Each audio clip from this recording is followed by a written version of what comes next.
Hi, I'm Kenny Colbert with the Employers Association. Thanks for joining me for coffee today.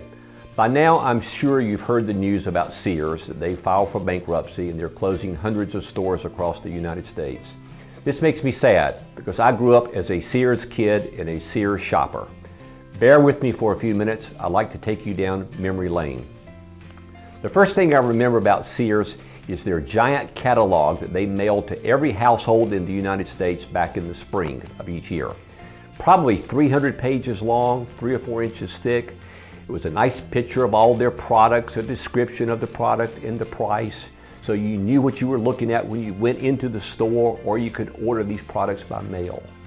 And then every year, the greatest catalog of all came out, the Christmas catalog. Late October, early November. It was a scaled down version of the big catalog, much slicker version of it, but it had all their Christmas items in there. Every kid in the United States just poured over that catalog to make out their Christmas list.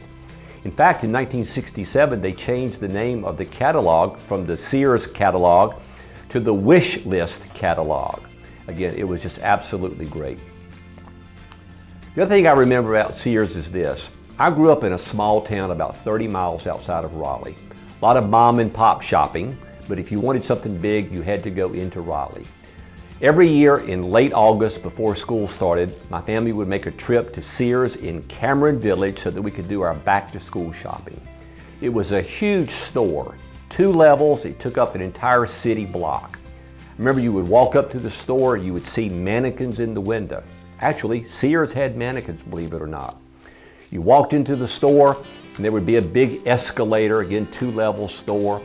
This store was in essence a Kohl's, a Marshall's, a Toys R Us, a Lowe's, a Home Depot, and Dick's Sporting Goods all rolled into one. We would immediately go over to the candy counter, get a couple of bags of chocolate-covered peanuts, and we'd go our separate directions. My dad and I would go to the sporting goods department first. Baseball, football, basketball, tennis, golf, hunting, fishing, everything you wanted was there. Ted Williams, the old baseball star from the Boston Red Sox, was their spokesman, and he would endorse their products. After we left there, we'd go over to the tool department. My dad would look at all the tools, the lawnmowers, etc. We'd spend a lot of time there. My mom and my sister would go to the toy department, and then they'd go over to the clothing department. We'd reconvene an hour later.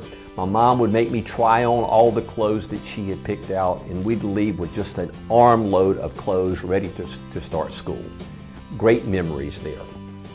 Sears had everything in those stores. Their logo was Sears, where America shops, and it was a very fitting description. Along the way, Sears started diversifying their products, and a lot of these are household names that you will recognize. They came out with Sears Car Care Centers where you could have your cars worked on, Craftsman Tools, Die Hard Batteries, Kenmore Appliances, Allstate Insurance, Coldwell Banker Real Estate, Discover Credit Card, Kmart, Land's End. Sears owned all of these. Maybe that's what got them into trouble. Maybe they diversified too much. I really don't know.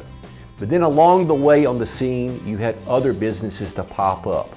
Walmart, Target, Lowe's, Home Depot.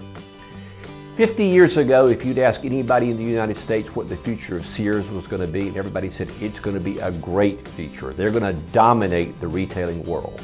Well, that's not happening. Look what's happened with these other businesses popping up. Look what's happened with Amazon coming on the scene.